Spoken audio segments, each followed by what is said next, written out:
Welcome to the Pencil Bob channel. I hope you enjoy my stories. Please like and subscribe, and hit that notification icon so you never miss out. Now on with the stories. It all started on President's Day. If you've ever lived in a neighborhood with an HOA, you know the drill, rules, regulations, and the occasional drama that spices up suburban life.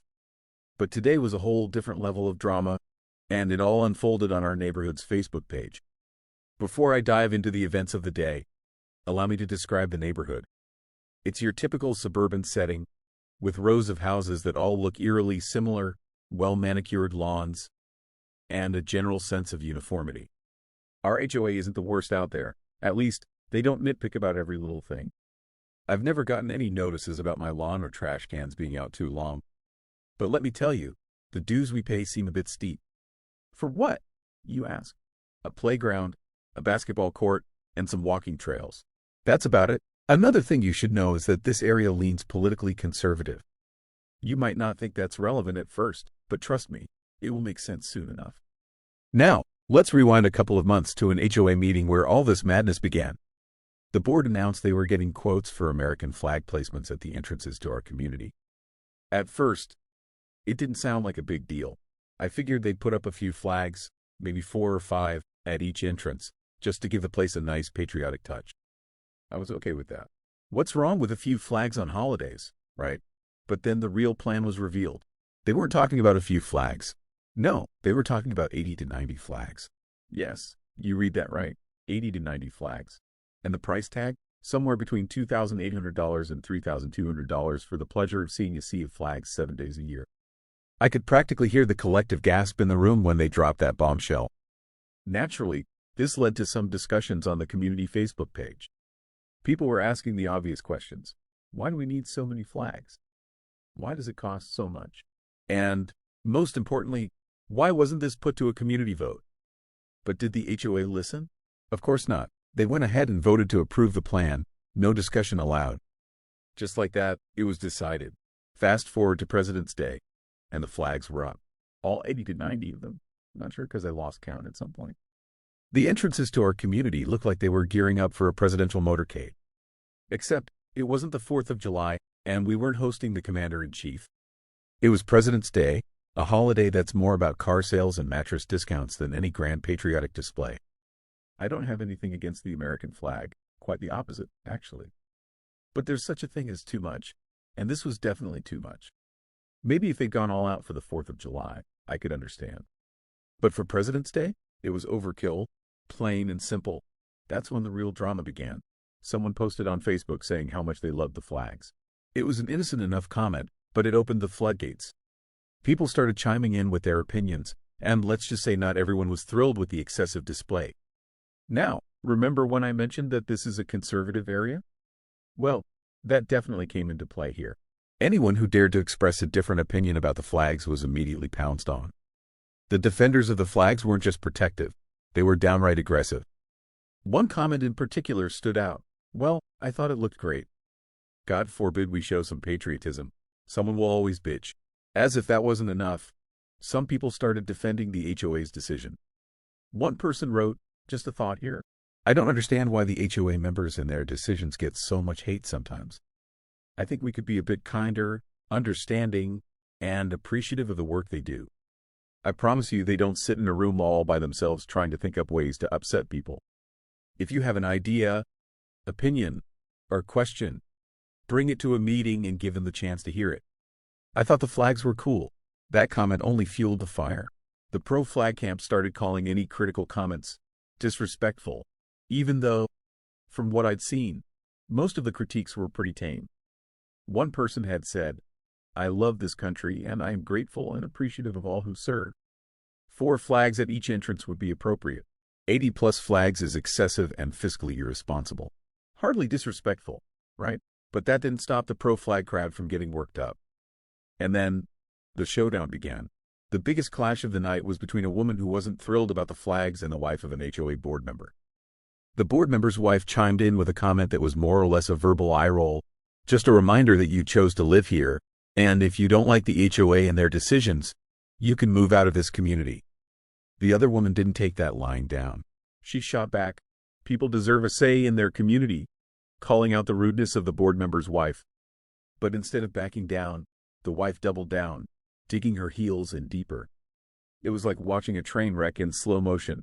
You know it's going to be bad, but you can't look away. The tension in the comment thread was so thick you could practically feel it through the screen. And then, the gloves came off. The woman who had been arguing with the board member's wife did a little digging.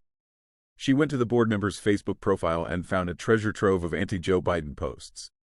She screenshotted them and posted them right there in the thread, saying, "If you and your husband don't like Joe Biden and the decisions he makes, you can leave the country." That's when things really exploded. The board member's wife lost it. She started hurling insults, calling the other woman a bully, and accusing her of being disrespectful. But no matter how much she tried to make herself look like the victim, it was clear who had started the nastiness. The original comment had been snarky, sure, but nothing compared to the storm that followed. The back and forth between the two women was relentless. It was like a boxing match, with each comment landing like a punch. The wife kept trying to gain the upper hand, but it was clear she was outmatched. Every time she tried to play the victim, the other woman would counter with another cutting remark. As the argument raged on, more people began to chime in. Some took sides, either backing up the board member's wife or supporting the woman who had called her out. The comment thread grew longer and longer, each new reply adding more fuel to the fire. At some point, someone must have reported the post, because suddenly, the comments were locked and the thread was closed. But the damage had already been done. The board member's wife had been thoroughly called out, and the whole neighborhood had been witness to the drama. When the dust finally settled, I couldn't help but feel a bit of satisfaction. It's not every day that you get to see such a spectacular display of suburban drama. I mean, sure, the whole thing was ridiculous. Who gets that worked up over a bunch of flags? But at the same time, it was entertaining as hell. In the end, the flags were just a symptom of a bigger issue. People in this neighborhood are passionate about their opinions, and they're not afraid to go to battle over them. Whether it's about flags, politics, or HOA decisions, there's always going to be something that gets people riled up. As I scrolled through the now locked thread one last time, I couldn't help but chuckle. This President's Day had turned out to be far more eventful than I ever could have imagined. I guess that's just life in an HOA. Never a dull moment. And while the flags will come down in a few days, I have a feeling the drama will linger a bit longer. Who knows what the next meeting will bring? One thing's for sure, I'll be tuning in, popcorn in hand, ready for the next round. I love HOA drama. During the lockdown, the Gray Squad great-grandmothers were upset that my wife and neighbor were sunbathing in our backyards. Not nude, FYI, though it was inappropriate for children, they were wearing thongs.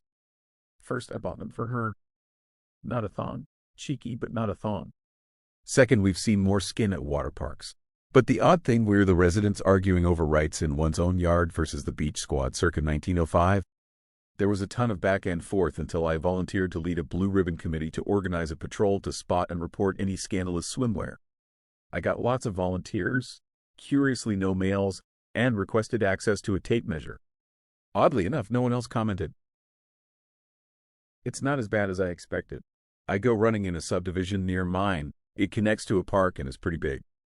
A few people do something similar, usually 4 flags connected to what looks like thin, like 1/2 conduit stuck in the ground. I'm willing to bet it cost around $15 each, $7 for conduit and $8 for the flag, and that cost is not on the HOA because it appears those owners did it.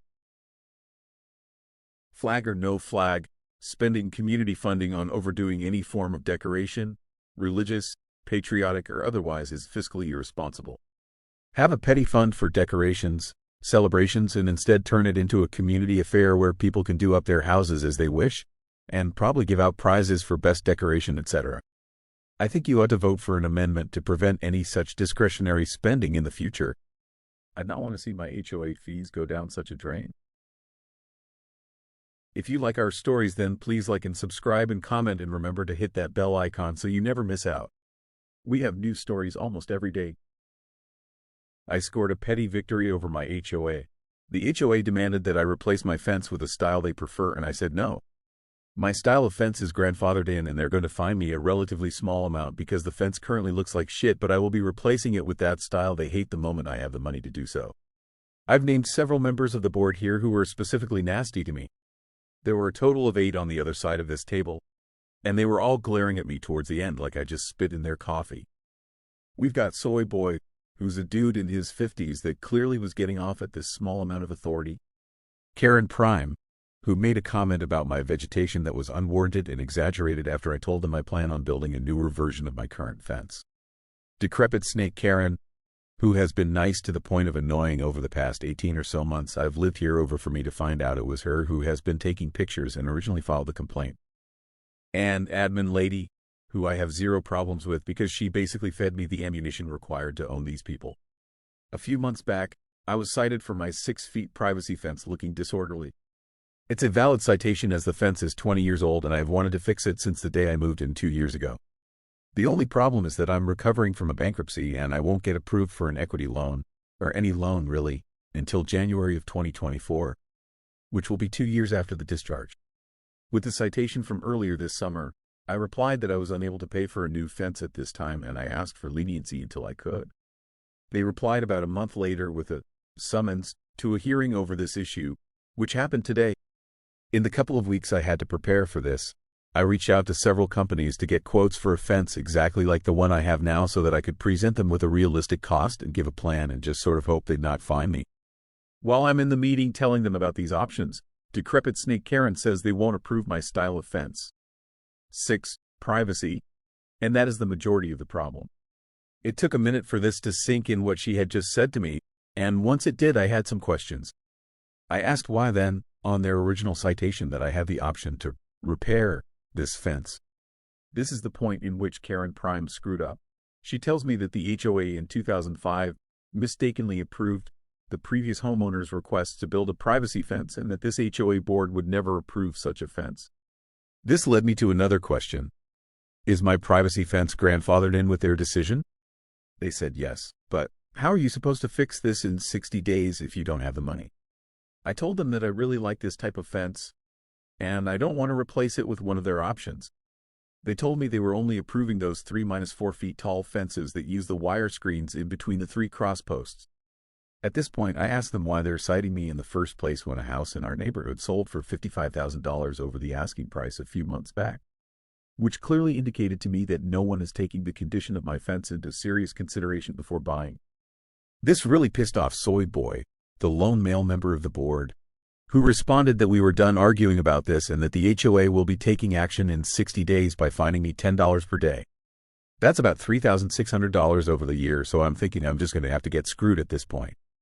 That is until the admin lady at the end of the table pipes up that the maximum fine is capped at $900.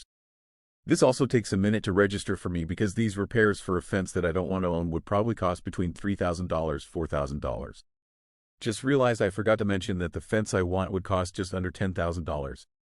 At this point, I tell them that $900 is cheaper than making their requested repairs for a fence I don't want. They kind of stare at me with a bit of malice knowing that I have them by the balls. After about 7 or 8 awkward seconds, Soy Boy says that the board will fine me accordingly in 60 days if I do not take action by then and that I was dismissed. The admin lady pipes up again that they actually have to vote on this decision real quick. LMAO. Karen Prime seconds Soy Boy's motion to make that decision. They vote unanimously, and I leave smug as ever knowing that they'll have to look at my shitty fence for another year and some change, and then watch as I build another 6-foot privacy fence when I'm eligible for an equity loan.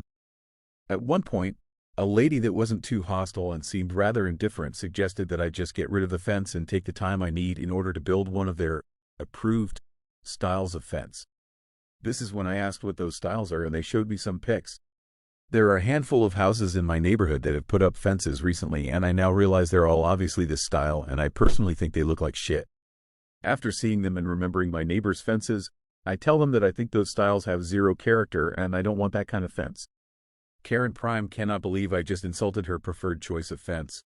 At least I'm assuming it's her who chose these options because she definitely took it personally, because she starts going off on a tangent about my lawn, telling me how she's been wanted to come chop down these various weeds for months, heavily exaggerating the state of my lawn to the point of downright making shit up. She ends it with saying that my style of fence is unbecoming of the neighborhood. Another member who also wasn't too hostile basically tries to bargain with me at this point, saying that there doesn't need to be any action taken if I just agree to replace my fence with the one they like. I was talking with my brother shortly after this, essentially just to revel in my victory, and he suggested that I mail them to ask if they'll pay for half of the fence that they want me to build. If they say yes, I'd respond with never mind, just to salt the wound. If they say no, at least I get to bother them with the reminder that I'll be accepting the fine. Replace the worst strakes, boards individually in batches of 5 to 10, so you are repairing the grandfathered fence rather than replacing, therefore not grandfathered, it. The HOA should have to restart the clock each time you do work. So long as you do some the weekend you get paid, it should keep restarting the clock. Keep detailed notes of every repair when it was done and take photos with dates to prove progress. Maybe post on social media as additional timeline proof. HOAs commonly want short fences that they can see over to fine you for other things that are clearly visible from a public space. If your house is in an HOA, you want a privacy fence. End of story. Be careful replacing it, as the new fence won't be grandfathered in. It's important to submit a request to stop the fines after each repair. Not so much so they stop the fining, but to document that it's a repair to an existing fence and not a replacement. Be conscientious of other potential fines going forward. Take photos to document the actual appearance from the public areas. HOAs tend to be full of vindictive a-holes. Also be aware that they may try to remove the fine limit, so keep an eye out for that and try to rally support for the limit amongst your neighbors. Lastly, fencing isn't as expensive when you do it yourself. It's a bit high now due to lumber prices, but I'm presuming those normalize in the future when I say that the majority of most quotes are for labor, and a great deal can be done piecemeal in your spare time or days off. Best of luck! I did admit to being naive about HOAs and rules and their applications. Pretty sure that in court, if HOA nonsense can even go to court, that what's written is what matters. But again, I don't know how it all works in the real world. I hate HOAs and swore to never live in one, but we fell in love with a house and neighborhood that has an HOA. They're not too bad, and they hire a management company to do rule compliance so you deal less with the local law Nazis. Still, it's my house, man. I'm paying for it, but the hell out. But even without an HOA, local governments have laws limiting what you can do with your house and yards. Probably for the best.